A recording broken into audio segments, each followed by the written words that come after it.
Olá, meus amigos, muito bom dia a todos vocês. Sejam todos muito bem-vindos a essa meditação, hoje nesta sexta-feira da segunda semana da Páscoa e também dia em que comemoramos a memória de Santo Atanásio, bispo e doutor da Igreja. Por meio de sua intercessão, nós iremos compreender o que Jesus deseja nos ensinar nesse evangelho tão belo, que narra para nós a multiplicação dos pães e dos peixes. Então rezemos, pedindo ao Espírito Santo que ilumine o nosso pensar e o nosso agir. Estamos reunidos em nome do Pai, e do Filho, e do Espírito Santo. Amém.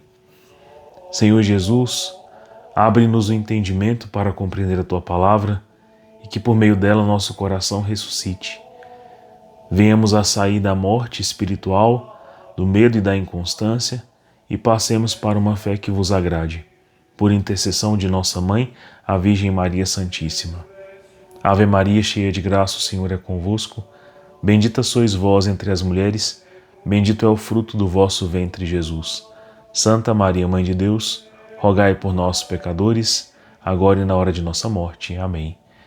Permaneceremos reunidos em nome do Pai, e do Filho, e do Espírito Santo. Amém. Então vamos lá, o evangelho de hoje está narrado para nós em João 6, versículos de 1 a 15, e diz assim: Naquele tempo, Jesus foi para o outro lado do mar da Galileia, também chamado de Tiberíades. Uma grande multidão o seguia, porque viu os sinais que ele operava a favor dos doentes. Jesus subiu ao monte e sentou-se aí, com seus discípulos. Estava próxima a Páscoa, a festa dos judeus. Levantando os olhos e vendo que uma grande multidão estava vindo ao seu encontro, Jesus disse a Filipe: Onde vamos comprar pão para que eles possam comer? Disse isso para pô-lo à prova. Por isso mesmo, sabia muito bem o que ia fazer. Filipe respondeu: Nem 200 moedas de prata bastariam para comprar um pedaço de pão a cada um. Um dos discípulos, André, o irmão de Simão Pedro, disse: Aqui está este menino com 5 pães de cevada e 2 peixes. O que é isso para tanta gente? Jesus disse: Fazei sentar as pessoas. Havia muita relva naquele lugar, e lá se assentaram aproximadamente 5.000 homens. Jesus tomou o pão, deu graças e distribuiu-os aos que estavam sentados, tanto quanto queriam, e fez o mesmo com os peixes. Quando todos ficaram satisfeitos, Jesus disse aos discípulos: Recolhei os pedaços que sobraram, para que nada se perca. Recolheram os pedaços e encheram 12 cestos, com as sobras dos 5 pães deixados pelos que haviam comido. Vendo o sinal que Jesus tinha realizado, aqueles homens exclamavam: Este é verdadeiramente o profeta, aquele que deve vir ao mundo. Mas, quando notou que estavam querendo levá-lo para proclamá-lo rei, Jesus retirou-se de novo, sozinho para o monte. Meus irmãos amados, muitas vezes a gente já se deparou sobre esse evangelho e todas as vezes a gente reconhece aqui coisas novas, né? No dia de hoje, o que mais marca o meu coração é que se vê aqui que as pessoas estavam a seguir Jesus, pois de fato estavam há tanto tempo sem um pastor que as conduzisse, que as levasse para o conhecimento pleno da verdade, né? Então, quando Jesus, o Verbo divino, encarnado no ventre da Virgem Maria, se faz presente, realiza e evidencia todos os sinais, né, do que ele é e da sua missão, de fato, atrai muitas pessoas. E aqui estavam 5.000 homens com suas famílias, né?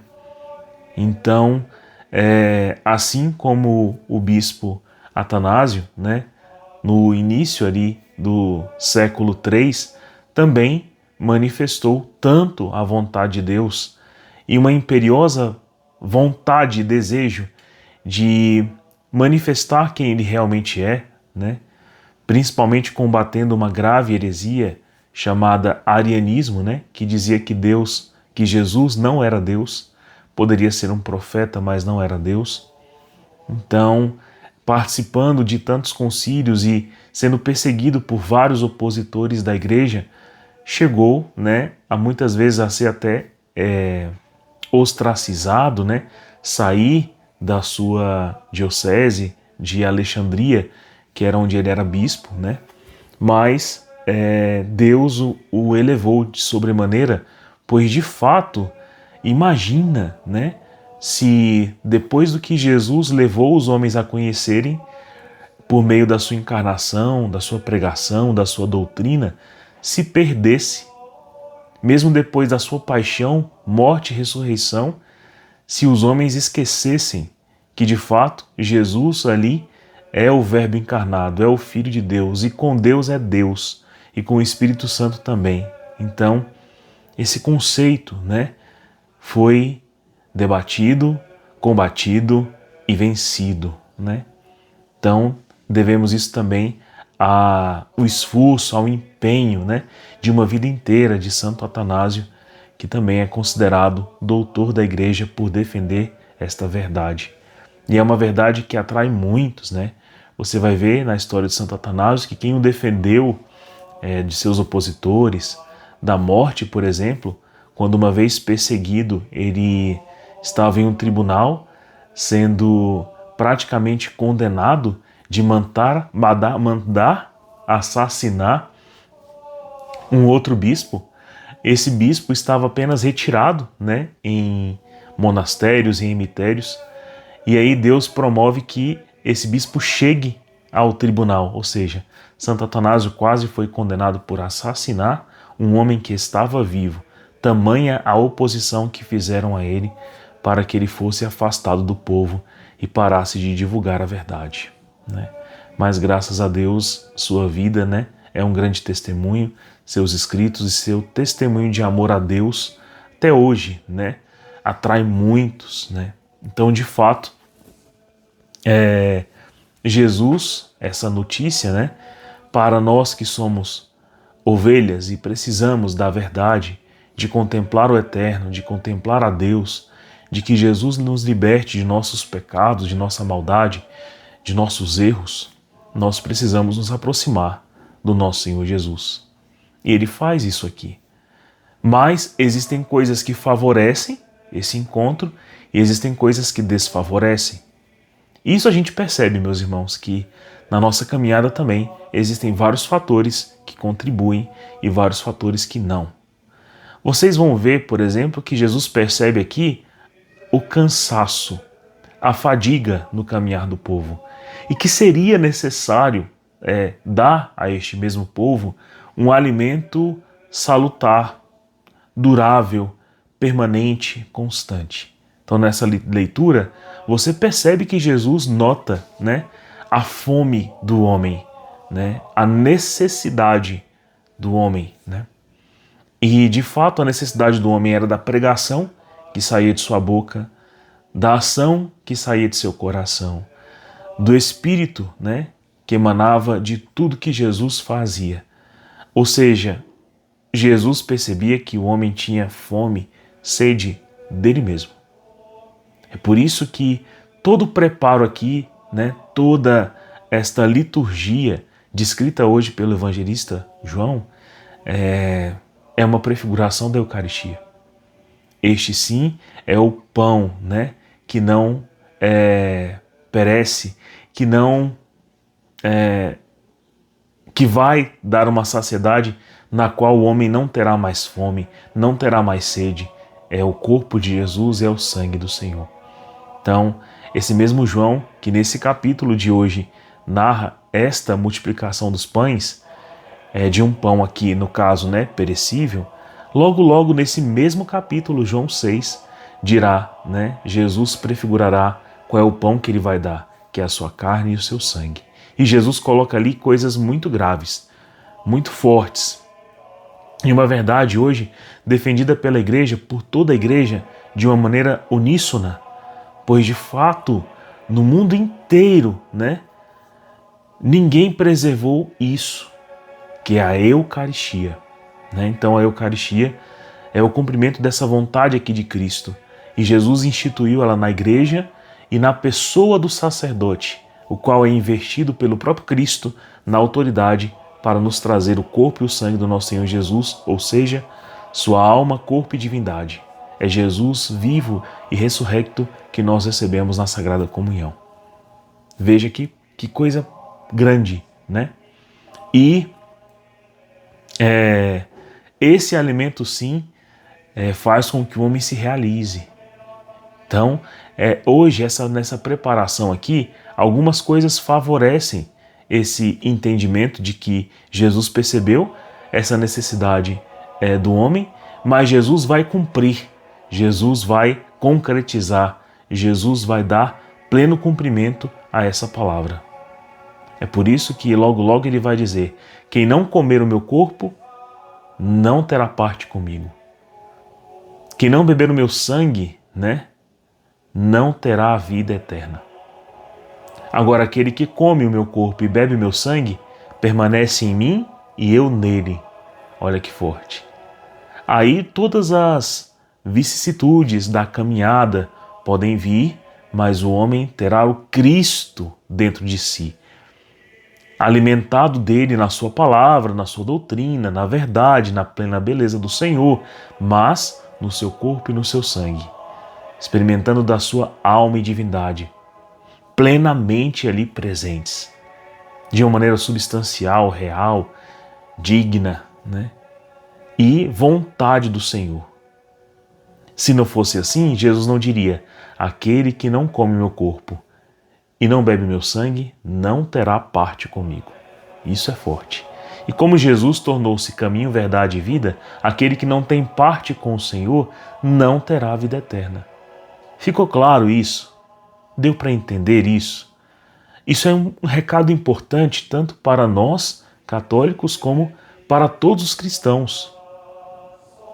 Quem come a minha carne e bebe meu sangue viverá por mim, diz o Senhor. E quem não o fizer, se afasta do Senhor. Isso o Senhor não falou de maneira figurada, de maneira abstrata, né?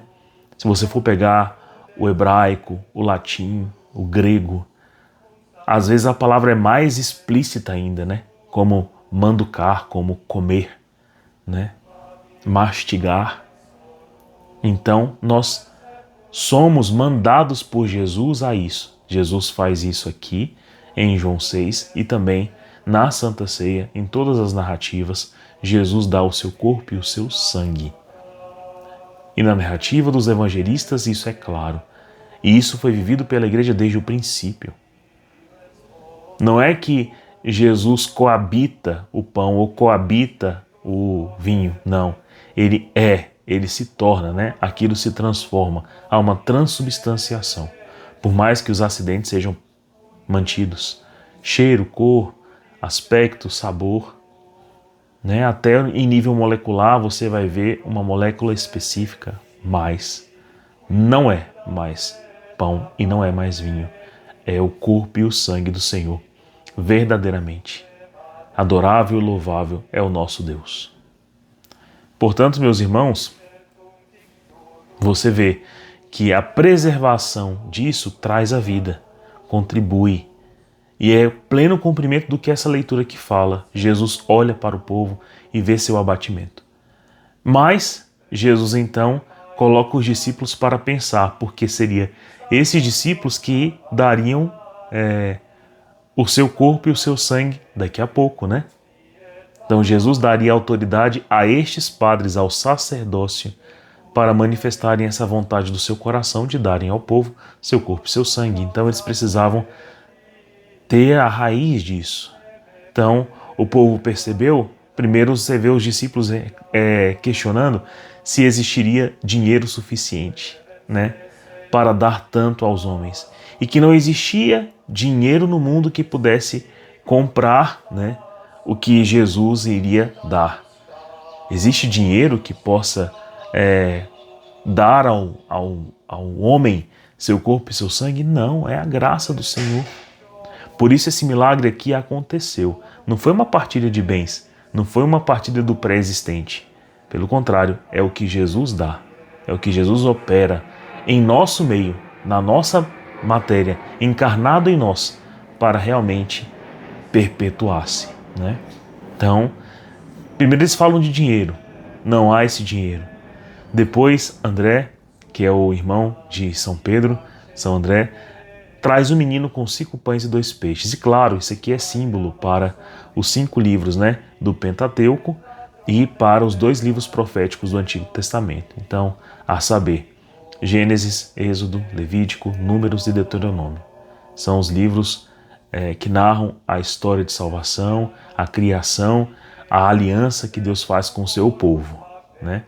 E a lei que Deus dá a esse povo para que esse povo se alimente desta lei e, cumprindo esta lei, possa agradar o coração de Deus.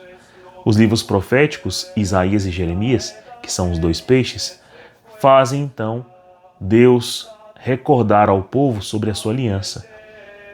E nessa aliança, Jesus percebe que ele é o cumprimento dessa aliança, o cumprimento pleno da lei, o cumprimento pleno da vontade de Deus, que já queria alimentar o seu povo, já queria redimir o seu povo. Então Jesus sabe disso tudo. Olha que belo, olha que coisa forte. Então esse alimento prévio, né, que já foi dado ao povo, que aqueles homens e mulheres ali presentes já conheciam, tanto os livros do Pentateuco quanto também os livros proféticos, né? E ainda os sapienciais, aquele povo conhecia a vontade de Deus, conhecia a Torá. Então Jesus faz com que isso que já está no meio do povo, por meio daquela criança, por meio ali do que apontou Santo André, Jesus possa fazer aquele povo recordar, fazer o povo sentar. Então o povo precisa sair da intranquilidade, da falta de paz. Jesus faz então o homem sentar. Por quê? A intranquilidade, a vã preocupação, o medo e a inconstância atrapalham o caminhar do povo. Então o povo precisa estar assentado. Ou seja, nesse momento, Deus vai te servir. Nesse momento, o Senhor vai operar. Descansa. Deixa a graça operar. Agora, não depende mais tanto da sua ação, né?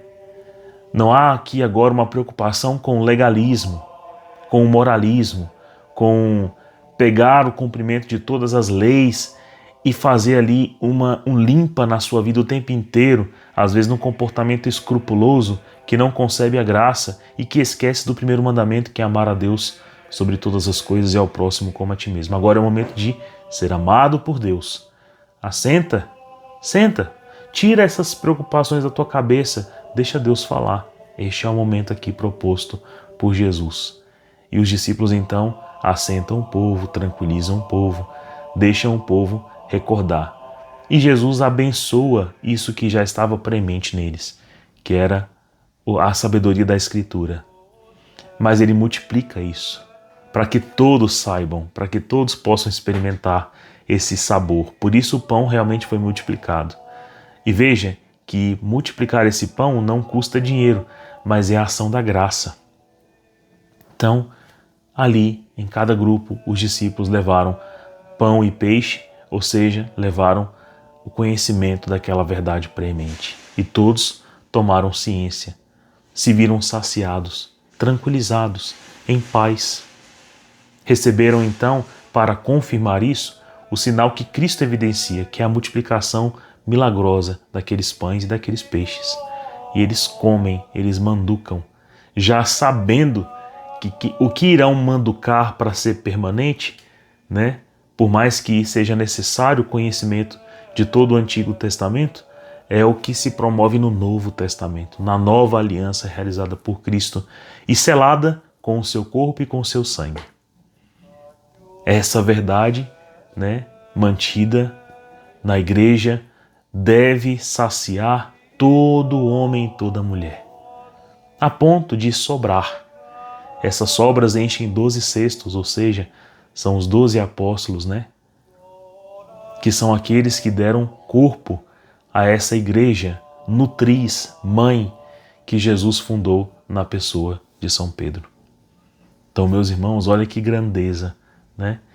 Toda essa leitura faz a gente pensar sobre o que contribui e o que não contribui. E pensemos na nossa vida, será que contribui nossa preocupação, nosso medo, nossa inconstância, nossa incipiência, nossa falta de sabedoria? Será que temos um coração pronto para neste momento dizer assim, olha, nesse momento Deus vai te ouvir, Deus vai te saciar. Então senta, tira tuas preocupações. Para de ter um pensamento jansenista ou um pensamento escrupuloso que vai procurar por seus meios, não contando muitas vezes com a graça para a busca da perfeição. Deus quer muito mais que isso, quer que você confie nele. Então vai te fazer assentar, vai te recortar das profecias, te recordar da história de salvação, mas ele vai fazer você experimentar isso ao comer o pão, ao comer o peixe. Para que o seu coração se prepare, Se prepare dignamente para receber o alimento que não passa, o alimento que realmente dá vida, que é seu corpo e seu sangue. Esse sim sela a saciedade completa do coração humano. É por isso que eu digo, realmente assim, das maiores alegrias que eu tive na minha vida, a maior delas é poder comungar o corpo e o sangue do nosso Senhor Jesus. Mas para isso, muitas coisas contribuem e outras não. Então não contribuem mais os mesmos pecados, não contribui o afastamento, o orgulho e a arrogância, a vaidade de não confessar, de não se ver perdoado, de não recorrer à ajuda, à necessidade da graça da oração. Então por isso, olhando para essa leitura hoje, eu vejo que o que mais gera fruto em minha vida interior e com certeza pode gerar frutos na sua também, é um reconhecimento de verdadeira humildade, de que eu preciso me assentar e deixar Deus me conduzir. Existe uma verdade que eu busco nele, que é o fato dele ser realmente o meu alimento, a minha verdade, aquele que cura as minhas feridas, aquele que me dá a palavra salutar. Mas tem coisa que eu tenho colocado demais e que me atrapalha. E se eu tivesse, por exemplo, nesse monte, nessa pregação do Senhor, se eu tivesse saído para comer e para dar de comer aos meus filhos? Se eu tivesse ido embora porque era tarde? Se eu tivesse ficado preocupado em atender realmente às expectativas do Senhor e não deixando a graça me convencer e conduzir, onde eu estaria, E se no meu desespero, medo, angústia, preocupação, eu saio da igreja? Eu paro de comungar, eu paro de viver dos sacramentos. E se eu parar de rezar? E se eu parar de buscar a Sagrada Escritura? Se eu buscar a comunhão com Deus? Se eu esquecer de fazer silêncio? Se eu esquecer o meu jejum? Se eu esquecer de tudo? Então, essa palavra de hoje vem dizer, tem coisa que contribui, tem coisa que não. A alma está saciada quando está saciada. E o único a saciar é Cristo nosso Senhor. Sinal de que nós não estamos ainda plenamente saciados é a abundância de pecado, de um espírito inconformado, destrutivo, demolidor, revoltado, impositivo, agressivo, medroso, inconstante. Isso é sinal de que precisamos saciar melhor o nosso interior. Quem é o alimento que há de dar-nos tamanha saciedade e alegria? Jesus. Por isso e para isso, todo testemunho é importante, como o de Santo Atanásio, mas como também pode ser o seu. Deus abençoe você, tenha um santo dia. Tchau.